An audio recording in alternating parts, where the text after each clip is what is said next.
مولانا علی مینگل کے بیان سننے کے لیے چینل کو سبسکرائب کریں اور نوٹیفیکیشن کو آن کریں۔ الرحمن الرحیم، اللہم صلی علی محمد وآلہ وعطرتہ بعدد کل معلوم لک۔ سوال ہے کہ کیسے جانور کی قربانی کرنا جائز بلکہ افضل؟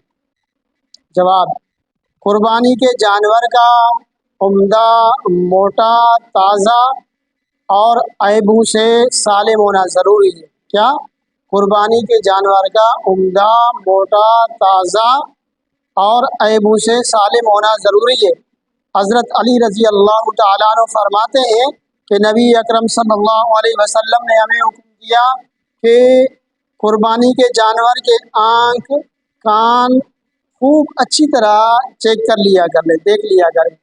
قربانی کے جانور کے کان، آنکھ خوب اچھی طرح دیکھ لیا کریں، اور ایسے جانور کی قربانی نہ کریں جس کے کان کا پچھلا حصہ یا اگلا حصہ کٹا ہوا ہو، اور نہ ایسے جانور کی قربانی کریں جس کے کان چیرا ہوا ہو۔ جس کے کان چیرے ہوئے ہوں اس جانور کی قربانی بھی نہ کریں، یا جس کے کان میں سوراخ ہو، جس جانور کے کان میں سوراخ ہو اس کی بھی قربانی نہ کریں۔